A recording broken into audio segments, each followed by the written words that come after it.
गणेश तिवारी संवाददाता इंदौर से इस समय हमारे साथ जुड़ चुके हैं। गणेश, क्या हाल है मध्य प्रदेश में? क्योंकि लॉकडाउन जो है हर जगह हर राज्य सरकारें बढ़ा रही है, क्योंकि राज्य सरकारों को लगता ये है कि लॉकडाउन ही एक वो आखिरी हथियार है जिसके जरिए कोरोना की चेन को तोड़ा जा सकता है। मध्य प्रदेश का हाल बताइए। निश्चित तौर पर काजल, देखिए, अगर लॉकडाउन की बात करें तो लॉकडाउन ही वर्तमान में अभी जिस कदर लगातार जो है देश और प्रदेश में वैक्सीन की कमी भी अभी जी। जूझ रही है, तो ऐसे में वर्तमान में अगर बात करें तो लॉकडाउन ही एक ऐसी दवाई है, हथियार है, जिसकी वजह से हम जो एक कोरोना संक्रमण है इस चेन को तोड़ सकते हैं। अगर पूर्व की भी बात करें तो पूर्व में भी जब लॉकडाउन रहा है तो उसके पहले भी हमने देखा है कि कोरोना की संक्रमण चेन टूटी है। और वर्तमान में भी अगर बात करें तो जहां अभी 1 महीने से पूरे मध्य प्रदेश में लॉकडाउन लगा हुआ है, और ऐसे में हमने देखा है कि जो अप्रैल माह में एक पीक सा कोरोना का आया था, लगातार मौतों के आंकड़े काफी ज्यादा देखने को आए थे, कोरोना के आंकड़े भी काफी ज्यादा देखने को आए थे। लेकिन जैसे ही लॉकडाउन लगा, उस कोरोना कर्फ्यू की वजह से कहीं ना कहीं जो संक्रमण की चेन थी उसमें कमी देखने को आई, और यही वजह रही कि मध्य प्रदेश इकलौता ऐसा राज्य बन चुका है जहां पर सबसे ज्यादा वर्तमान में कोरोना के केस सामने आ रहे हैं। जबकि अगर अप्रैल माह की बात करें तो काफी ज्यादा इन केसों में देखने को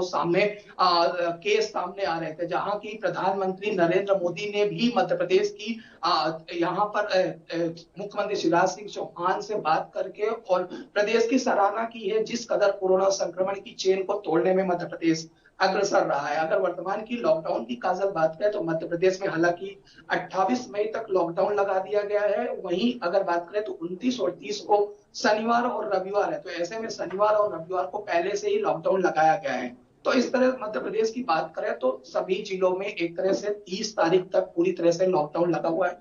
कई जिलों में वर्तमान में और ज्यादा सख्तियां जो अभी 8 दिन है शेष हैं जो अभी, उसमें काफी ज्यादा सख्तियां की गई हैं। इंदौर की बात करें तो काफी ज्यादा सख्तियां की गई हैं, जहां सब्जी और फल विक्रेताओं को इसके पहले राहत दी गई थी, वहां अब इन आगामी 8 दिनों के लिए पूरी तरह से बंद कर दिया गया है। तो कहीं ना कहीं और ज्यादा सख्ती की जा रही, ताकि हम 1 जून से बराबर सुचारू रूप से थोड़ी थोड़ी किसी तरह से कुछ चीजों को छूट और मुहैया दे सके। तो हालांकि मध्य प्रदेश कोरोना के संक्रमण को चेन को तोड़ने में कामयाब साबित रहा, और यही वजह है कि जो अप्रैल माह में 18 और 19% के दर से कोरोना आंकड़े आ रहे थे, वो आज 4.8% पहुंच चुका है। जी का सर, लगातार आंकड़े बढ़ते चले जा रहे हैं, लेकिन वहीं दूसरी तरफ अब ब्लैक फंगस का डर बहुत ज्यादा है, क्योंकि दोहरी चुनौती सरकार के सामने भी। एक तरफ कोरोना है, लेकिन वहीं दूसरी तरफ ब्लैक फंगस है। इसको लेकर क्या अपडेट है प्रदेश में? देखिए काजल, प्रदेश की अगर बात करें तो सबसे बड़ी चुनौती अब 3 चीजों की बन चुकी है प्रदेश में, जहां कोरोना का संक्रमण का दर तो है ही है, और तीसरी लहर भी बच्चों को, अभी मध्य प्रदेश के इंदौर की ही बात करें तो जी। करीब ऐसे खबरें सामने आई हैं जहां पर करीब 14 बच्चे कोरोना से संक्रमित हो चुके हैं, जिसमें से 4 लोगों की मृत्यु भी बताई जा रही। तो इस तरह कोरोना की तीसरी लहर का भी जो छोटे बच्चे हैं, 18 साल से कम उम्र के लोग हैं, उनके लिए तो खतरा मंडरा ही रहा। साथ में ब्लैक फंगस जो है, मध्य प्रदेश में ब्लैक फंगस का भी खतरा मंडरा रहा, जहां 35 लोगों की ब्लैक फंगस की वजह से मृत्यु भी हो चुकी है। साथ ही 575 से ज्यादा लोग ब्लैक फंगस का शिकार हो चुके हैं। अकेले अगर भोपाल की बात करें तो 200 से ज्यादा लोग भोपाल में हो गए हैं, और 120 से ज्यादा लोग इंदौर में ब्लैक फंगस के सामने आए। तो ऐसे में मध्य प्रदेश सरकार के लिए सबसे बड़ी चुनौती है, क्योंकि एक बार फिर वर्तमान में ब्लैक फंगस का जो इंजेक्शन है उसके लिए भी कहीं ना कहीं शॉर्टेज देखी जा रही है। हालांकि सरकार बार बार दावे कर रही है कि जल्द ही 24,000 इंजेक्शन के लिए प्रधानमंत्री नरेंद्र मोदी और केंद्र सरकार को पत्र लिखकर इन इंजेक्शनों की जो आवश्यकता है उनकी पूर्ति के लिए ऑर्डर दिया है। लेकिन अभी वर्तमान की बात करें तो हालांकि कहीं ना कहीं इन इंजेक्शनों की कमी खल रही है। साथ ही अगर बात करें काजल, तो अब व्हाइट फंगस ने भी जबलपुर में दस्तक दे चुकी है। पहला मामला सामने आया, जहां पहले व्हाइट फंगस का पहला केस बिहार में सामने आया था, उसके बाद अब मध्य प्रदेश में भी एक केस सामने आ चुका है। मध्य प्रदेश के जबलपुर में व्हाइट फंगस ने भी अपनी एंट्री कर ली है। तो ऐसे में मध्य प्रदेश सरकार के लिए बेहद ही चुनौतीपूर्ण इस समय दौर है, और सबसे ज्यादा जो है अभी दवाइयों की जो पूर्ति है वो नहीं हो पा रही है, दवाइयों की लगातार शॉर्टेज बनी हुई है। जी का सर। सबसे बड़ी दिक्कत बच्चों को लेकर, जैसा कि आप बता रहे हैं, बच्चों को लेकर बहुत ज़्यादा समस्या है। और समस्या इसलिए भी क्योंकि बच्चों के लिए अभी तक कोई टीका नहीं बना है। और जहां तक ट्रायल की बात है, ट्रायल भी अभी तक नहीं हो पा रहा है, बच्चों को टीका नहीं लग पा रहा है। वो जो इम्यूनिटी सिस्टम इस समय उन लोगों में हो गया है जिनको वैक्सीन लग चुकी है, वो बच्चों में अभी तक नहीं है। सबसे बड़ी दिक्कत क्या इसको माना जा रहा है? निश्चित तौर पर सबसे बड़ी अगर हाँ। चुनौती हो तो वो जो बच्चे हैं, बच्चों के लिए ही सबसे बड़ी चुनौती है। क्योंकि हालांकि अभी ना तो बच्चों के लिए इंजेक्शन है कोई, ना ऐसी कोई दवाइयां हैं, ना ही अभी इस पर किसी तरह से कोई रणनीति बन पाई है। हालांकि केंद्र सरकार और राज्य सरकार के समन्वय से अब जरूर बच्चों के लिए कोविड केयर सेंटर जरूर बनाए जा रहे हैं, लेकिन सबसे बड़ी प्रदेश सरकार के लिए चुनौती है। चूंकि अभी बच्चों के लिए कुछ भी किसी तरह से कोई भी तुलनात्मक डॉक्टरों की तरफ से भी कहना ऐसा कोई स्पष्ट जानकारी नहीं आ पाई है कि किस तरह से बच्चों के लिए ये कोरोना खतरनाक साबित हो सकता है या फिर कैसे कंट्रोल किया जा सकता है। तो एक तरह से सरकार के लिए सबसे बड़ी चुनौती अब जो है तीसरी लहर जो बच्चों के लिए बताई जा रही है वो जरूर साबित हो सकती है। हालांकि केंद्र सरकार और राज्य सरकार लगातार अब बच्चों के लिए सबसे ज्यादा चिंतनीय है और लगातार जो है ऐसे प्रयास कर रही है। वहीं अभी बातें भी सामने आ रही जहां पर कि दवाइयों के लिए बच्चों के लिए भी जल्द इंजेक्शन बनाने की बातें चल रही है, लेकिन हालांकि अभी इन अभाव से कहीं ना कहीं प्रदेश और देश जरूर जूझ रहा है। जी काजल। महामारी घोषित कई राज्यों में कर दिया गया, लगभग देश के 14 राज्यों में ब्लैक फंगस को महामारी घोषित कर दिया गया है। मध्य प्रदेश की सरकार उतनी सीरियस दिखाई दे रही है ब्लैक फंगस को लेकर जितना कि कोरोना को लेकर है?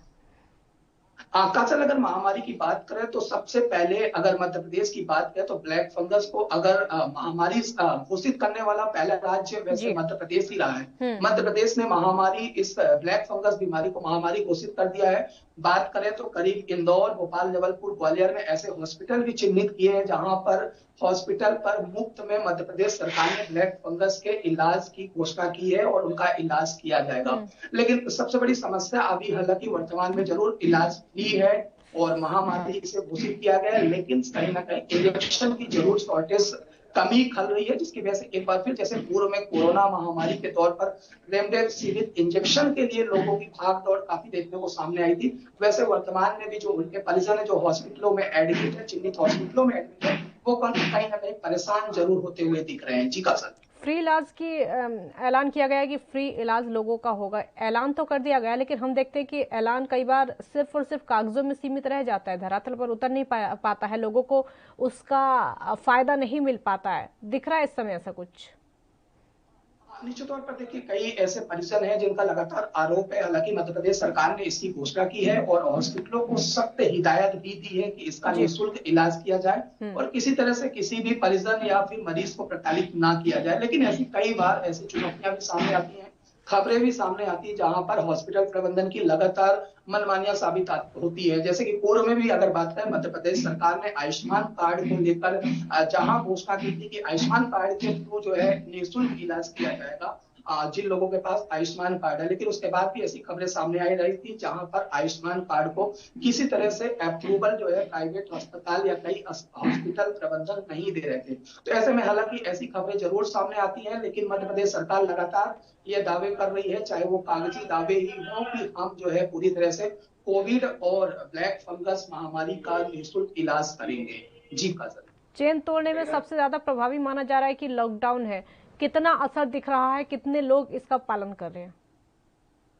काजल देखिए सबसे बड़ी अगर चेन तोड़ने में निश्चित तौर पर आपने सही प्रश्न किया है कि अगर लॉकडाउन जो कोरोना है इसकी चेन तोड़ने में अगर कोई सबसे ज्यादा कारगर साबित हुआ है तो वो लॉकडाउन है। हालांकि लॉकडाउन का उल्लंघन लगातार लोग कर रहे थे और यही बात रही कि एक बार फिर अगर इंदौर की ही बात करें तो इंदौर में सबसे ज्यादा सख्ती अभी वर्तमान में 8 दिनों के लिए की गई है। उसकी वजह यही रही कि मध्य प्रदेश के मुख्यमंत्री शिवराज सिंह चौहान भी कोरोना समीक्षा बैठक को लिए इंदौर संभाग पर आए हुए थे, जहां पर उन्होंने आते और जाते वक्त जो है लोगों को बेवजह घूमते हुए देखा था, जिसके बाद सख्त हिदायत दी थी इन सभी चीजों को और सख्ती करने को लेकर। तो यानी कि कहीं ना कहीं ये देखा जा सकता है कि पुलिस मौजूद है, तमाम नगर निगम और तमाम जो है प्रबंधन पुलिस की तरफ से सख्ती भी की जा रही है, लेकिन इसके बावजूद भी लोग कहीं ना कहीं बेपरवाह और लापरवाह नजर आ रहे थे और यही वजह रही कि एक बार फिर ऐसे कदम उठाने पड़े कि जो 8 दिन है जो मध्य प्रदेश सरकार दावा कर रही कि 1 जून से हम धीरे धीरे मध्य प्रदेश में कई जिलों में ऐसे जगह जहां पर 5% से कम कोरोना आंकड़े आएंगे वहां हम